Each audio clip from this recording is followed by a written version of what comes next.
아니, 네가 어떻게 여길... 오늘 사연은 최영숙 씨의 사연입니다. 사연 시작 전 좋아요와 구독 한 번씩 눌러주시면 오늘 하루 좋은 일이 생길 거예요. 그럼 오늘의 사연 시작합니다. 한 달 전만 해도 최영숙의 삶은 평범했습니다. 작은 동네 식당을 운영하며 남편 박종수와 함께 소소한 일상을 즐기던 여인이었죠. 그러나 갑작스러운 남편의 심장마비로 모든 것이 변해버렸습니다.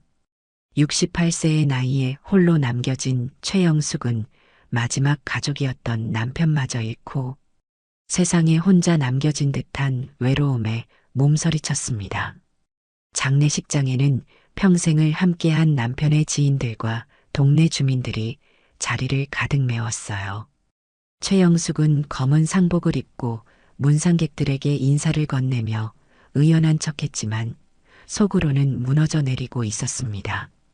남편과 함께했던 48년의 세월이 주마등처럼 스쳐 지나갔죠. 그 긴 세월 동안 그들에게 가장 큰 아픔이었던 것은 18회 전 실종된 아들 박태수의 부재였습니다. 영숙 씨, 정말 힘드시겠네요. 종수 씨가 좋은 곳으로 갔을 거예요. 이웃 주민의 위로에 최영숙은 고개만 끄덕였습니다. 그때였어요. 장례식장의 문이 열리고 한 남자가 들어섰죠. 30대 후반으로 보이는 그 남자는 완벽하게 차려입은 검은 정장 차림이었습니다. 날카로운 눈매와 단단한 턱선이 돋보이는 그의 모습에 최영숙은 문득 시선을 멈췄어요. 누구시죠? 최영숙이 다가가 물었습니다. 고인의 사업 파트너였습니다. 강태민이라고 합니다. 남자의 목소리는 차분했습니다. 최영숙은 남편이 운영하던 작은 건축회사에 그런 젊은 파트너가 있었는지 기억이 나지 않았어요. 하지만 그것보다 더 이상한 것은 남자의 오른쪽 손목에 보이는 흉터였습니다. X자 모양의 그 흉터는 어린 시절 불장난을 하다 다친 아들 박태수의 것과 너무나도 똑같았죠. 혹시 그 손목의 흉터는? 최영숙의 목소리가 떨렸습니다. 강태민은 무의식적으로 손목을 감쌌습니다. 어릴 때 사고로 다친 겁니다. 최영숙의 심장이 격렬하게 뛰기 시작했어요. 숨이 가빠지고 온몸이 떨리는 것을 느꼈죠. 18회 전 고등학교 수학여행 중 배에서 실종되었던 아들 박태수가 떠올랐습니다. 그토록 찾아 헤매던 아들이 지금 눈앞에 서 있는 것만 같았어요. 태수야, 우리 태수 맞니? 최영숙은 떨리는 손을 뻗었습니다. 강태민의 표정이 일그러졌습니다. 죄송합니다만 저를 누구와 착각하시는 것 같네요. 아니, 너는 내 아들이야. 18회 전에 실종된 우리 태수. 최영숙은 확신에 차서 말했어요. 그러나 강태민은 한 걸음 물러서며 차갑게 대응했습니다. 죄송합니다만 저는 강태민입니다. 앤디 개발의 대표이고요.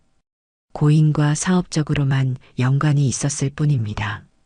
최영숙은 망연자실한 채로 그를 바라보았습니다. 남편의 장례식장에서 만난 이 남자가 자신의 아들임을 직감했지만 그는 전혀 알아보지 못했어요. 기억을 잃은 걸까? 아니면 정말 닮은 타인일 뿐인 걸까? 혼란스러움이 최영숙을 덮쳤습니다. 제가 실례했네요. 그럼 이만. 강태민은 고인에게 마지막 인사를 하고 서둘러 장례식장을 빠져나갔습니다. 최영숙은 그 자리에 얼어붙은 채로 서 있었어요. 방금 전까지 완전히 절망적이었던 그녀의 가슴 속에 작은 희망의 불씨가 타오르기 시작했습니다. 남편은 떠났지만 잃어버렸던 아들을 찾을 수 있을지도 모른다는 희망이었죠. 인간은 때로는 절망의 끝에서 가장 강해집니다. 최영숙은 그 순간 결심했어요. 강태민이 자신의 아들인지 확인하기 위해 끝까지 노력할 것이라고. 장례식이 끝나고 최영숙은 집으로 돌아왔습니다. 평생을 함께 살아온 집이 이제는 너무 큰 빈자리로 다가왔어요. 벽에 걸린 가족 사진을 바라보며 최영숙은 깊은 한숨을 내쉬었습니다. 남편 박종수와 어린 아들 태수가 환하게 웃고 있는 사진이었죠. 그 시절이 얼마나 행복했는지 모릅니다. 태수야, 정말 내가 맞니? 최영숙은 아들의 사진을 어루만지며 중얼거렸습니다. 장례식장에서 마주친 남자의 얼굴이 자꾸만 떠올랐어요. 강태민이라는 그 남자는 분명 무언가 특별했습니다. 단순히 닮은 타인이라고 여기기에는 너무나 많은 공통점이 있었죠. 특히 손목의 X자, 흉터는 우연으로 치부하기 어려웠습니다. 다음 날 아침, 최영숙은 일찍 일어나 컴퓨터 앞에 앉았어요. 남편이 사용하던 오래된 컴퓨터였지만 인터넷 검색은 할 수 있었습니다. 떨리는 손으로 강태민 앤디 개발이라는 검색어를 입력했죠. 검색 결과는 놀라웠습니다. 강태민은 신흥 건설회사 앤디 개발의 젊은 대표로 불과 몇 년 만에 업계에서 두각을 나타낸 인물이었어요. 경제 잡지의 인터뷰 사진 속 그는 자신감 넘치는 표정으로 카메라를 응시하고 있었습니다. 최영숙은 그 얼굴을 보며 다시 한번 확신했어요. 강태민은 분명 자신의 아들 박태수였습니다. 앤디 개발이 종로에 있구나. 회사 주소를 확인한 최영숙은 서둘러 준비를 했습니다. 평소에는 잘 입지 않던 정장을 꺼내 입고 화장도 신경 써서 했어요. 아들을 만나러 가는 길, 최영숙의 마음은 기대와 두려움이 뒤섞여 있었습니다. 앤디 개발은 종로의 번화가에 자리한 현대적인 빌딩에 위치해 있었어요. 로비에 들어서자 세련된 인테리어와 바쁘게 오가는 직원들이 눈에 들어왔습니다. 최영숙은 접수대로 다가갔어요. 저 강태민 사장님을 뵙고 싶은데요. 예약되어 있으신가요? 젊은 여직원이 물었습니다. 아니요, 그렇진 않지만 개인적인 일로 꼭 뵙고 싶습니다. 여직원은 난처한 표정을 지었어요. 죄송합니다만 사장님은 예약 없이는 만나기 어렵습니다. 지금도 회의 중이시고요. 최영숙은 간절한 눈빛으로 부탁했습니다. 제발 잠시만이라도 좋으니 만나게 해주세요. 저는 그분이 어머니입니다. 여직원의 눈이 커졌어요. 잠시 망설임 끝에 그녀는 내선 전화를 들었습니다. 짧은 대화 후 여직원은 미안한 표정으로 최영숙을 바라봤죠. 죄송합니다. 사장님께서 지금은 시간이 없으시다고 하십니다. 그러나 최영숙은 쉽게 포기할 수 없었어요. 로비 소파에 앉아 강태민이 나타나기를 기다렸습니다. 1시간, 2시간. 시간이 흘렀지만 최영숙의 의지는 꺾이지 않았어요. 오후가 깊어갈 무렵 엘리베이터에서 강태민이 내렸습니다. 비서와 함께 걸어 나오는 그를 본 최영숙은 자리에서 벌떡 일어났어요. 태수야. 아니, 강태민 씨. 강태민은 걸음을 멈추고 최영숙을 바라봤습니다. 그의 표정은 차갑고 날카로웠어요. 어제 장례식에서 뵈었던 분이시네요. 무슨 일로 여기까지 오셨습니까? 당신이 내 아들인지 확인하고 싶어서요. 제발 시간을 조금만 내주세요. 강태민은 주변을 둘러보더니 낮은 목소리로 말했습니다. 이런 곳에서 소란을 피우지 마세요. 저는 당신의 아들이 아닙니다. 그럼 설명해 보세요. 당신 손목의 흉터가 어떻게 내 아들의 것과 똑같을 수 있는지. 강태민의 눈빛이 흔들렸어요. 그러나 곧 다시 단단한 표정으로 돌아왔습니다. 우연의 일치일 뿐입니다. 이제 그만 돌아가세요. 아니면 경비를 부를 수밖에 없습니다. 최영숙은 눈물이 맺힌 눈으로 그를 바라봤습니다. 내가 돈을 원한다고 생각하니? 아니야. 난 그저 내 아들을 다시 찾고 싶을 뿐이야. 강태민은 잠시 망설이는 듯 했으나 이내 단호하게 비서에게 지시했어요. 김 비서, 이분을 밖으로 안내해드리게. 비서가 다가오자 최영숙은 자존심을 지키며 천천히 일어났습니다. 그러나 물러서기 전 그녀는 가방에서 작은 사진 한 장을 꺼내 강태민에게 건넸어요. 이것만 봐줘요. 18회 전 실종되기 직전의 태수 사진이에요. 강태민은 망설이다가 사진을 받아들었습니다. 고등학교 교복을 입은 소년의 모습이 담긴 사진이었죠. 그는 사진을 잠시 바라보더니 표정의 변화 없이 다시 최영숙에게 돌려주었어요. 죄송합니다만 저는 이 사람이 아닙니다. 최영숙은 한숨을 내쉬었지만 희망을 놓지 않았습니다. 내 연락처를 남길게요. 언제든 생각이 바뀌면 연락해 주세요. 그녀는 자신의 이름과 전화번호가 적힌 쪽지를 비서에게 건넸습니다. 그리고 고개를 꼿꼿이 들고 건물을 나섰어요. 비록 오늘은 실패했지만 최영숙은 알고 있었습니다. 이것은 시작에 불과하다는 것을. 일주일이 지났습니다. 최영숙은 앤디 개발 앞에서 강태민을 몇 번 더 기다렸지만 그는 매번 그녀를 외면했어요. 어느새 경비원들은 최영숙을 알아보고 건물에 들어서는 것조차 제지하기 시작했습니다. 그럼에도 그녀는 포기하지 않았어요. 아들을 찾기 위해 탐정을 고용할 생각까지 했죠. 그날은 비가 내리는 흐린 오후였습니다. 최영숙은 우산을 쓰고 집으로 돌아가는 길이었어요. 마음은 무겁고 지쳐 있었죠. 그때 그녀의 전화기가 울렸습니다. 낯선 번호였어요. 여보세요? 최영숙 씨 맞으신가요? 낯선 여성의 목소리가 들렸습니다. 네, 맞습니다만. 누구시죠? 저는 강태민의 아내 서지연이라고 합니다. 최영숙의 심장이 빠르게 뛰기 시작했어요. 아들의 아내라고? 그녀는 길가에 서서 우산을 꽉 쥐었습니다. 무슨 일로 연락을 주셨나요? 서지연의 목소리는 떨렸습니다. 사실 남편이 모르게 연락드렸어요. 우리 아들 우진이가 지금 서울대학병원에 입원해 있거든요. 간 이식이 필요한 상황인데 최영숙은 충격을 받았습니다.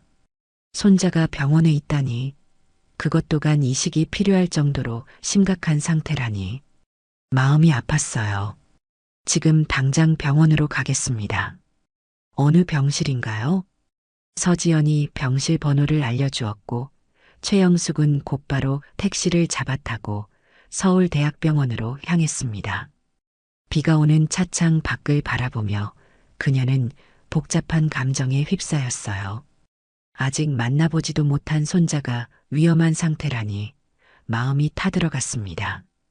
병원에 도착한 최영숙은 서둘러 엘리베이터를 타고 소아중환자실이 있는 층으로 올라갔어요. 복도 끝에서 서지연으로 보이는 여성이 기다리고 있었습니다.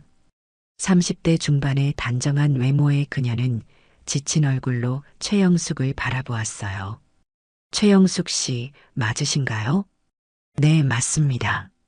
우진이는 어떤 상태인가요? 서지연의 눈에 눈물이 고였습니다. 선천성 담도 폐쇄증이에요. 어릴 때부터 치료를 받아왔는데 이제는 간 이식만이 유일한 방법이라고 해요.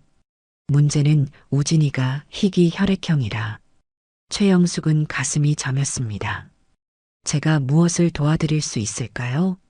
서지연은 잠시 망설이다가 말을 이었어요.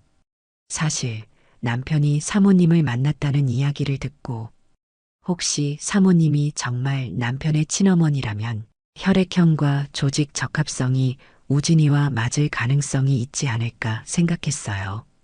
최영숙은 바로 이해했습니다. 검사를 받고 싶어요. 지금 당장이라도. 서지연의 표정이 밝아졌어요. 정말인가요? 하지만 남편은 아직 모르고 있어요. 그가 알면 화를 낼 거예요. 괜찮아요. 내 손자를 살리는 일이라면 무엇이든 할 수 있어요. 그들은 함께 검사실로 향했습니다. 최영숙은 기꺼이 피를 뽑고 필요한 모든 검사를 받았어요. 검사 결과는 이틀 후에 나온다고 했습니다. 검사를 마친 후 서지연은 최영숙을 소아중환자실 앞으로 안내했어요. 유리창 너머로 병상에 누워있는 7살 소년 강우진의 모습이 보였습니다. 창백한 얼굴로 누워있는 아이를 보니 최영숙의 눈에서는 자연스럽게 눈물이 흘렀어요. 저 아이가 우리 손자구나. 최영숙은 감격에 찬 목소리로 중얼거렸습니다. 그때 복도 끝에서 강태민의 목소리가 들렸어요. 여보, 무슨 일이야? 왜 이분이 여기 있는 거지?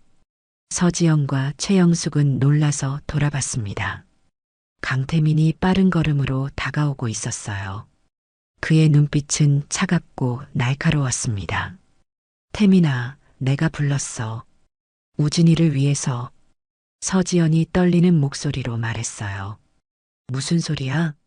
이 사람이 누군지도 모르면서. 강태민은 화가 나 있었습니다. 최영숙은 침착하게 말했어요. 검사를 받았어요. 내가 당신의 어머니라면 우진이와 조직 적합성이 맞을지도 모르잖아요. 강태민은 잠시 말을 잃었습니다. 그의 눈에는 혼란스러움과 분노, 그리고 작은 희망이 교차했어요. 그는 아내를 바라보았습니다. 왜 나한테 말하지 않았어? 당신이 거부할 것 같아서. 서지연의 목소리는 작았습니다. 강태민은 깊은 한숨을 내쉬었어요. 그는 창백한 얼굴로 병실 안의 아들을 바라봤습니다. 그리고 최영숙에게 돌아서서 말했죠. 검사 결과가 나오면 연락드리겠습니다. 하지만 결과에 상관없이 제가 당신의 아들이라는 환상은 버리셨으면 합니다. 그의 말투는 여전히 차가웠지만 조금 전보다는 완화된 느낌이었어요. 최영숙은 고개를 끄덕였습니다. 그래요. 하지만 내 마음은 변하지 않을 거예요.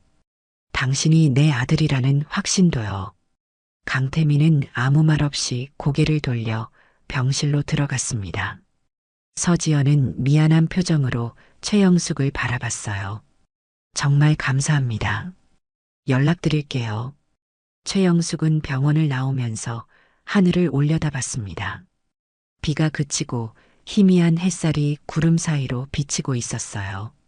그녀의 마음속에도 작은 희망의 빛이 생겨났습니다. 아들을 되찾고 손자를 살릴 수 있는 기회가 왔다는 희망이었죠. 이틀 후 최영숙의 전화기가 울렸습니다. 서지연이었어요. 그녀의 목소리는 흥분으로 떨렸습니다. 검사 결과가 나왔어요. 믿을 수 없어요. 사모님의 조직형이 우진이와 놀랍도록 일치해요. 최영숙은 의자에 털썩 주저앉았습니다. 심장이 빠르게 뛰었어요. 이것은 그저 우연이 아니었습니다. 과학적으로 증명된 결과였죠. 그녀는 강우진의 친할머니였고 강태민은 그녀의 아들 박태수가 틀림없었습니다. 태민이도 알고 있나요? 서지연의 목소리가 잠시 멈췄다가 이어졌어요. 네. 의사가 직접 설명해 주었어요. 태민이는 충격을 받은 것 같아요. 지금 병원 옥상에 혼자 있어요. 최영숙은 급히 준비를 마치고 병원으로 향했습니다. 가슴이 터질 듯한 기쁨과 긴장감이 교차했어요. 아들이 자신을 받아들일까? 이제는 의심할 여지 없는 증거가 있었지만 18회 동안 완전히 다른 인생을 살아온 사람에게 갑자기 어머니라고 나타난 것은 큰 충격일 테니까요. 병원에 도착한 최영숙은 엘리베이터를 타고 옥상으로 향했습니다. 문을 열자 차가운 바람이 그녀의 얼굴을 스쳤어요. 강태민은 난간에 기대어 멀리 서울 시내를 바라보고 있었습니다. 고개를 숙인 채 깊은 생각에 잠겨 있는 그의 모습이 왠지 외롭게 보였어요. 최영숙은 천천히 그에게 다가갔습니다. 태민아. 아니, 태수야. 강태민은 돌아보지 않았지만 그의 어깨가 살짝 떨리는 것이 보였어요. 나는 강태민입니다. 아직도 저를 다른 사람으로 착각하고 계시네요. 검사 결과를 들었어. 이제는 부정할 수 없잖아. 최영숙의 목소리는 부드러웠습니다. 강태민은 천천히 고개를 돌렸어요. 그의 눈에는 복잡한 감정이 어려 있었습니다. 과학적으로는 그럴지 모르지만 내 기억 속에는 당신이 없어요. 내 어머니는 강미자 여사입니다. 해외에서 나를 키워주신 분이죠. 최영숙은 조심스럽게 물었어요. 18회 전의 일을 기억하니? 고등학교 2층 때 수학여행으로 배를 탔던 일. 강태민의 눈빛이 흔들렸습니다. 그건 모릅니다. 내 기억은 18살 때부터예요. 그 전의 일은 기억나지 않아요. 기억나지 않는다고? 최영숙은 놀랐습니다. 강태민은 깊은 한숨을 내쉬었어요. 18살 때 바다에서 의식 없이 떠 있는 저를 저희 부모님이 발견했습니다. 그들은 저를 구해주었고 제가 기억상실증에 걸렸다는 것을 알게 되었죠. 그들은 저를 아들로 입양해서 키워주셨어요. 최영숙의 눈에 눈물이 고였습니다. 모든 것이 이해되기 시작했어요. 수학여행 중 배에서 실종된 박태수는 바다에 빠져 기억을 잃었고 다른 사람에게 구조되어 새로운 삶을 살게 된 것이었죠. 그래서 내가 우리를 기억하지 못했던 거구나. 최영숙은 감정에 북받쳐 말했습니다. 어쩌면요. 하지만 지금 저에게 필요한 건 우진이를 살릴 방법입니다. 검사 결과로는 당신이 가장 적합한 기증자예요. 최영숙은 단호하게 말했어요. 물론 기증할 거야. 내 손자를 살리는 일이라면 무엇이든 할 수 있어. 강태민의 표정이 조금 누그러졌습니다. 정말 감사합니다. 하지만 이 일이 끝나도 저는 여전히 강태민일 겁니다. 당신이 바라는 아들 박태수로 돌아갈 수는 없어요. 최영숙은 슬픔을 감추며 미소 지었습니다. 괜찮아. 내가 살아있다는 것만으로도 나는 행복해. 그것만으로 충분해. 그때 옥상 문이 열리고 서지연이 다급히 뛰어왔어요. 여보, 우진이 상태가 갑자기 나빠졌어요. 의사 선생님이 수술을 서둘러야 한다고. 강태민과 최영숙은 서로를 바라보았습니다. 말없이 고개를 끄덕인 두 사람은 빠르게 옥상을 나섰어요. 수술 준비는 신속하게 진행되었습니다. 최영숙은 기증자로서 필요한 모든 검사와 절차를 거쳤어요. 의사들은 그녀의 나이가 많은 것을 우려했지만 검사 결과 간 상태가 양호하여 부분 기증이 가능하다고 판단했습니다. 수술 전날 밤 최영숙은 강우진의 병실을 찾았어요. 아이는 약물로 인해 깊이 잠들어 있었습니다. 창백한 얼굴의 어린 소년을 바라보며 최영숙의 가슴은 애틋함으로 가득 찼어요. 우진아, 할머니가 널 꼭 살릴게. 그녀는 손자의 이마에 살짝 입맞춤을 했습니다. 그때 병실 문이 열리고 강태민이 들어왔어요. 그는 잠시 멈춰서서 그 광경을 지켜보았습니다. 최영숙은 미소 지으며 일어났어요. 내일이면 우진이는 건강해질 거야. 넌 좋은 아버지구나. 강태민은 망설이다가 말했습니다. 사실 당신에 대해 더 알고 싶었어요. 그래서 몰래 당신의 머리카락을 채취해 DNA 검사를 의뢰했습니다. 최영숙은 놀란 표정으로 그를 바라봤어요. 그랬구나. 결과는 99.9% 일치했어요. 강태민의 목소리가 떨렸습니다. 당신이 정말 내 생모가 맞습니다. 최영숙은 눈물을 참으며 고개를 끄덕였어요. 말로 표현할 수 없는 감정이 그녀의 가슴을 가득 채웠습니다. 강태민은 천천히 그녀에게 다가왔어요.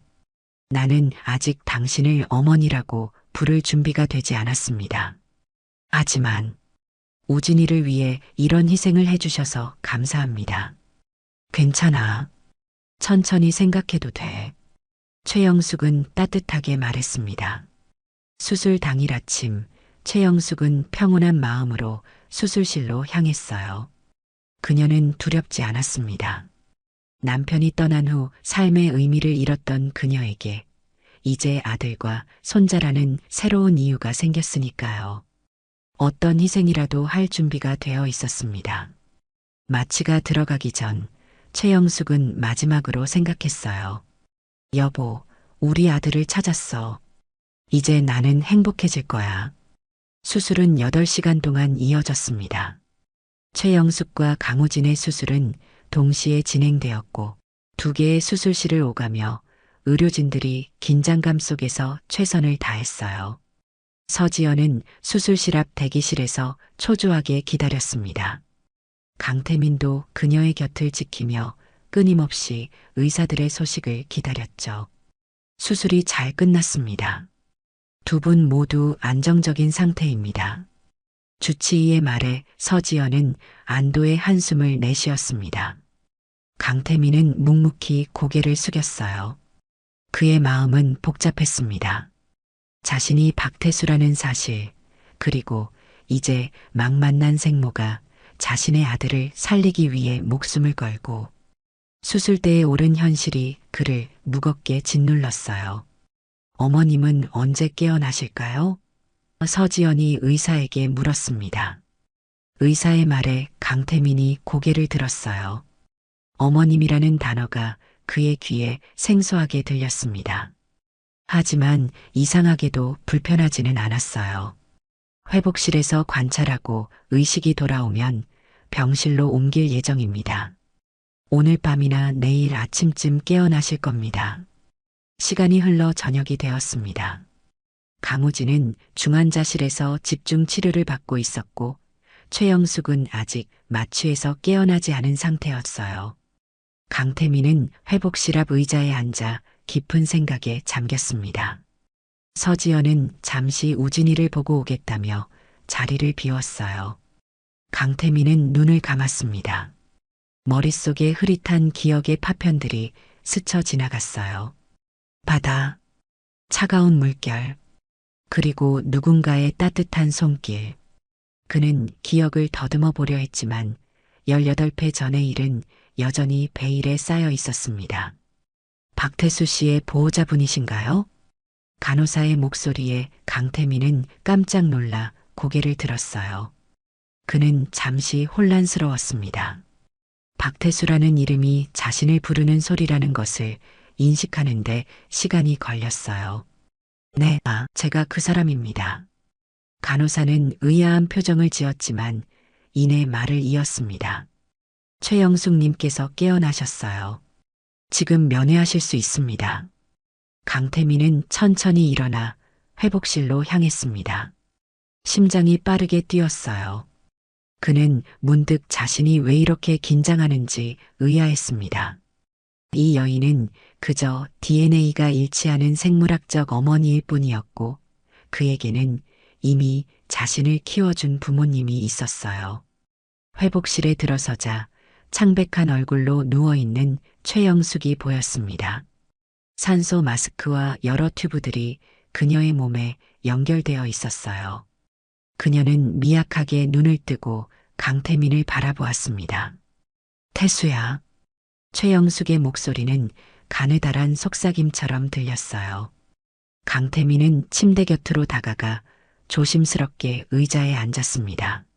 어떻게 지내십니까? 최영숙은 힘겹게 미소 지었어요. 우진이는 어떠니? 수술은 성공적이었습니다. 지금은 중환자실에서 관찰 중이에요. 최영숙의 눈에서 안도의 눈물이 흘렀습니다. 다행이구나. 둘 사이에 침묵이 흘렀어요. 강태민은 무슨 말을 해야 할지 몰랐습니다. 감사하다고 해야 할까? 미안하다고 해야 할까? 그의 마음속에는 복잡한 감정들이 소용돌이쳤어요. 정말 감사드립니다. 그가 마침내 입을 열었습니다. 최영숙은 천천히 고개를 저었어요. 자식을 위해 하는 일에 무슨 감사인가. 당연한 일이지. 강태민은 조심스럽게 물었습니다. 저에 대해 더 말씀해 주실 수 있으신가요? 제가 누구였는지요. 최영숙의 눈이 밝아졌어요. 그녀는 천천히 또박또박 말하기 시작했습니다. 아버지 박종수와 어머니 최영숙 사이에서 태어난 박태수의 이야기. 밝고 활발했던 아이가 고등학교 2층 때 수학여행을 갔다가 실종된 이야기. 그리고 18회 동안 그를 찾기 위해 부모가 쏟았던 눈물의 시간들. 강태민은 묵묵히 들었습니다. 낯선 이야기였지만 왠지 모르게 가슴 깊은 곳에서 무언가가 울렸어요. 특히 최영숙이 그의 어린 시절 이야기를 할 때면 희미한 장면들이 그의 머릿속을 스쳐 지나갔습니다. 아버지는 절 알아보셨나요? 강태민이 조심스럽게 물었어요. 최영숙의 눈에 슬픔이 어렸습니다. 아마도 그랬을 거야. 장례식장에서 내가 왔을 때 종수 씨가 너무 흔들린 모습이었거든. 하지만 확신이 없었던 것 같아. 그래서 말하지 않았나 봐. 강태민은 자신도 모르게 눈물이 고였습니다. 그는 급히 손등으로 눈물을 훔쳤어요. 죄송합니다. 저는 기억이 나지 않아서. 최영숙은 약한 손길로 강태민의 손을 잡았습니다. 괜찮아. 내가 살아있다는 것만으로도 충분해. 그때 회복실 문이 열리고 서지연이 들어왔어요. 그녀의 얼굴은 기쁨으로 빛나고 있었습니다. 어머님, 우진이가 이식된 간이 정상적으로 기능하고 있대요. 의사 선생님이 앞으로의 예후도 좋을 거라고 하셨어요. 최영숙은 미소를 지었습니다. 정말 다행이구나. 서지연은 눈물을 글썽이며 최영숙의 다른 손을 잡았어요. 정말 감사합니다, 어머님. 저희 우진이를 살려주셔서. 강태민은 아내와 어머니의 모습을 바라보았습니다. 그의 마음속에 따뜻한 감정이 일었어요. 이것이 가족의 감각인가? 그는 오랫동안 잊고 있었던 혹은 알지 못했던 그 감각에 조금씩 물들어가고 있었습니다. 어머님 회복되시면 저희 집으로 모셔야겠어요. 우진이도 할머니와 함께 지내면 더 빨리 나을 거예요. 서지연이 말했습니다. 강태민은 놀랐지만 반대하지 않았어요. 오히려 그의 마음 한구석에서는 작은 기대감이 피어났습니다.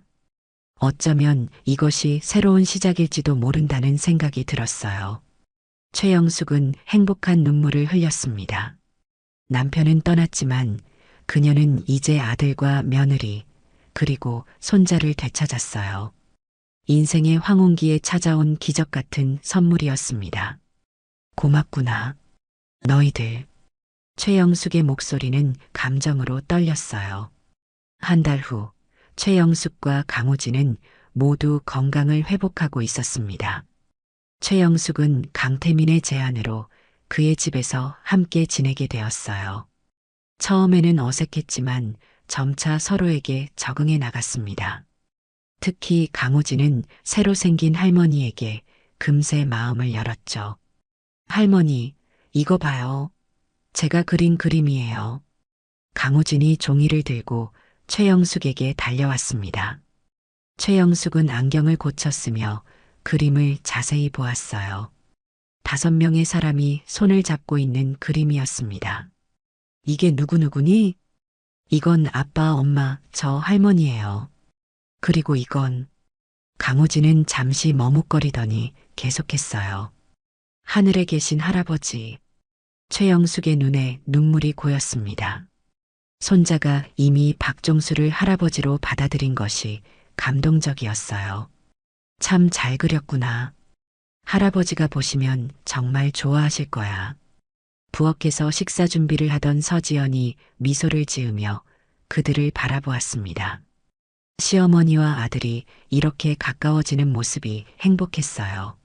서지연은 처음부터 최영숙이 마음에 들었습니다. 따뜻하고 현명한 그녀는 이상적인 어머니의 모습이었죠. 저녁 식사 준비 거의 다 됐어요, 어머님. 서지연이 부르자 최영숙은 고개를 끄덕였습니다. 내가 도울 일은 없니? 최영숙이 물었어요. 서지연은 손을 저었습니다. 괜찮아요. 어머님은 아직 완전히 회복되지 않으셨잖아요. 우진이랑 더 놀아주세요. 그때 현관문이 열리고 강태민이 들어왔습니다. 그는 요즘 들어 일찍 퇴근하는 날이 많아졌어요. 아들과 어머니와 함께하는 시간이 소중해졌기 때문입니다. 아빠, 강우진이 달려가 안겼습니다. 강태민은 아들을 번쩍 들어 올리며 웃었어요. 우리 우진이 오늘 뭐 했어? 할머니랑 그림 그렸어요. 아빠도 그릴래요? 강우진이 천진난만하게 물었습니다. 강태민은 고개를 끄덕였어요. 그럼 저녁 먹고 같이 그리자. 최영숙은 조용히 그 모습을 지켜보았습니다. 강태민은 아직 그녀를 어머니라고 부르지 않았어요. 하지만 그의 태도는 많이 부드러워졌고 종종 그녀의 의견을 물어보기도 했습니다. 천천히 하지만 확실하게 그들은 가족이 되어가고 있었어요. 저녁 식사 후 강태민은 최영숙에게 손짓했습니다. 잠시 이야기 좀 할 수 있을까요? 그들은 베란다로 나갔습니다. 서울의 밤 풍경이 아름답게 펼쳐져 있었어요. 강태민은 잠시 침묵하다가 입을 열었습니다. 요즘 이상한 꿈을 자주 꿉니다. 바다에서 헤엄치는 꿈인데 차가운 물속에서 숨이 막히는 느낌이에요. 그리고 누군가가 제 이름을 부르는 것 같기도 하고. 최영숙은 주에 깊게 들었습니다. 기억이 조금씩 돌아오는 걸까? 강태민은 어깨를 으쓱했어요. 모르겠습니다. 하지만 확실한 건 이 집에서 지내는 게 낯설지 않다는 거예요. 마치 오래전부터 알고 있었던 것 같은 편안함이 있습니다. 시간이 필요할 거야. 억지로 기억하려 하지 마라. 최영숙이 조언했습니다. 강태민은 고개를 끄덕였어요. 그러다 문득 생각났다는 듯이 말했습니다. 아, 그리고 아버지가 남기신 유품들을 정리했는데 이것을 발견했습니다. 그는 주머니에서 작은 노트를 꺼냈어요. 박종수의 일기장이었습니다. 이 안에 아버지가 장례식장에서 저를 보고 알아보셨다는 내용이 있습니다. 하지만 확신이 없어서 말씀하지 않으셨다고. 최영숙은 일기장을 받아들었습니다. 남편의 삐뚤빼뚤한 글씨가 눈에 들어왔어요. 오늘 장례식장에서 태수를 보았다. 확신할 순 없지만 그 눈빛과 표정은 틀림없이 우리 아들이었다. 영숙이에게 말할까 했지만 확실한 증거 없이 그녀에게 헛된 희망을 주고 싶지 않았다. 내가 떠난 후에 영숙이가 태수를 찾길 바란다. 눈물이 뺨을 타고 흘렀습니다. 종수 씨도 알고 있었구나. 강태민은 고개를 숙였어요. 아버지가 마지막까지 신경 쓰셨던 거군요. 최영숙은 가슴이 뭉클했습니다. 남편은 자신의 죽음 앞에서도 가족을 걱정했던 것이었어요. 그녀는 빛나는 도시 풍경을 바라보며 속삭였습니다. 고마워요, 여보. 마지막 선물을 주셔서. 강태민은 조용히 서 있다가 입을 열었습니다.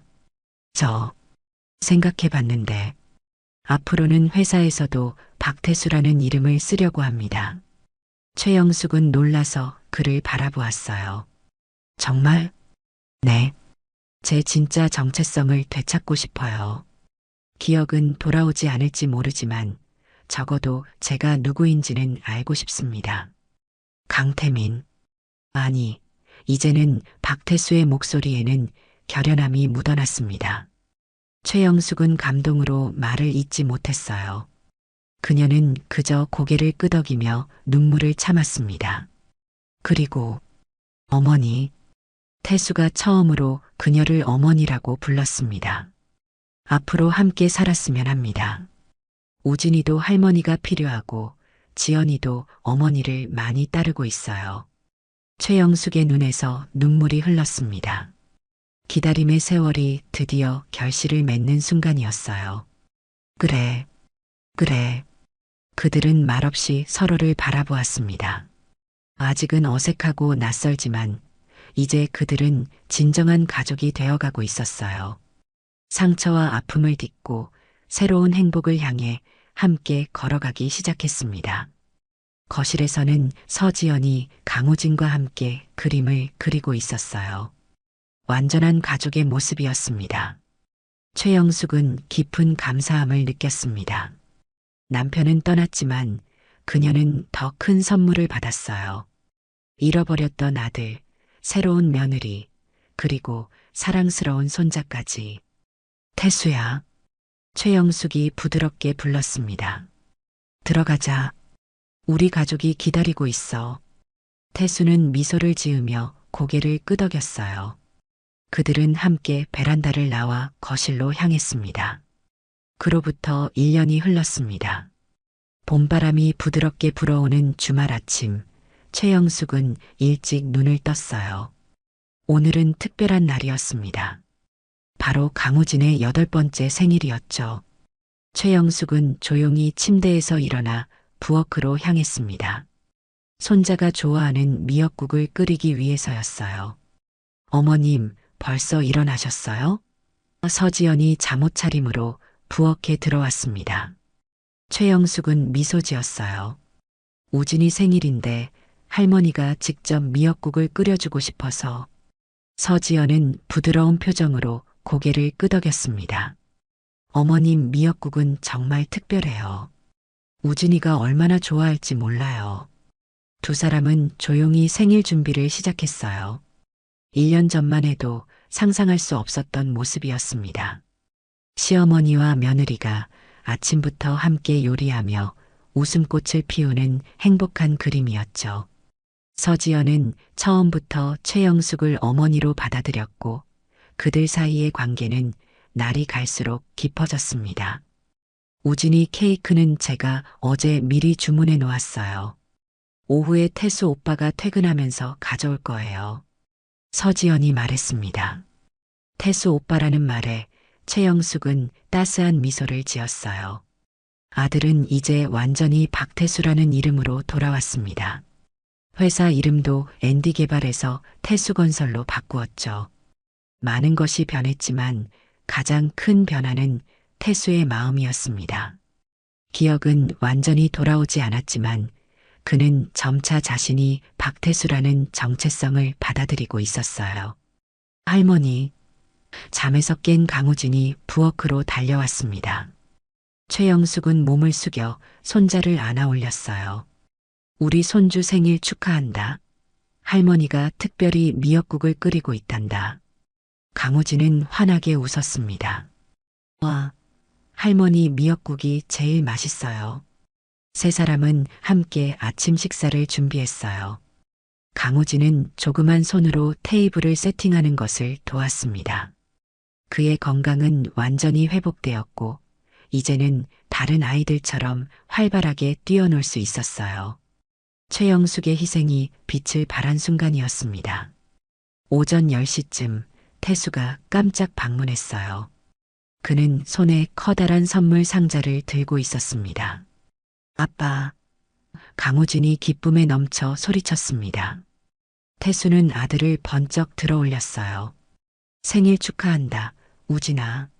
아빠가 특별히 휴가를 냈어. 오빠, 오늘 회사 안 가는 거예요? 서지연이 놀라서 물었습니다. 태수는 고개를 끄덕였어요. 오늘은 우리 아들 생일이잖아. 가족과 함께 보내고 싶어서. 최영숙은 기쁨에 찬 표정으로 그들을 바라보았습니다.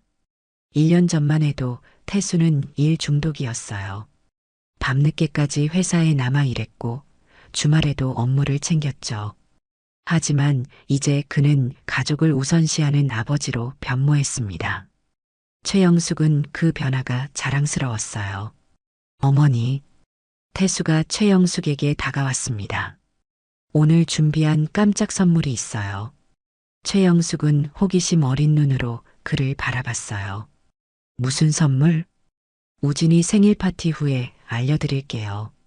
태수는 미소를 지으며 말했습니다.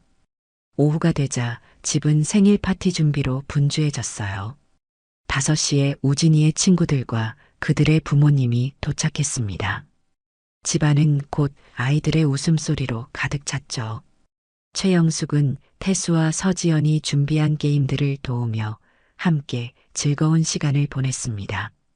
케이크를 자르고 선물을 풀고 난 후 손님들이 모두 돌아갔어요. 강우진은 새 장난감에 신이 나서 자기 방에서 놀기 시작했습니다. 거실에는 최영숙, 태수, 서지연만이 남았어요.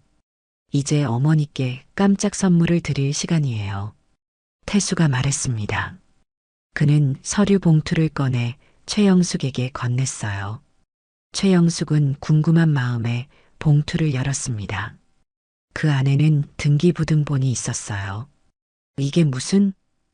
최영숙이 물었습니다. 태수가 설명했어요. 제가 마포에 새 아파트를 구입했습니다. 어머니 이름으로요. 우리 집에서 살아주셔서 정말 감사하지만 어머니만의 공간도 필요하실 것 같아서요. 최영숙은 놀라서 말을 잇지 못했어요. 태수가 계속 말했습니다. 걱정 마세요. 우리 집에서 멀지 않아요. 언제든 오가실 수 있고 우진이도 자주 데려다 드릴게요. 어머니께서 편안하게 쉬실 수 있는 공간이 있었으면 해서. 서지연도 미소 지으며 거들었습니다. 어머님, 저희가 독립적인 공간을 드리고 싶었어요. 하지만 함께하는 시간도 중요하니까 주말마다 저희가 어머님 댁에 가거나 어머님이 여기 오셔서 함께 지낼 수 있어요. 최영숙의 눈에 눈물이 맺혔습니다. 그녀는 가슴에 손을 얹었어요. 너무 과분한 선물이구나.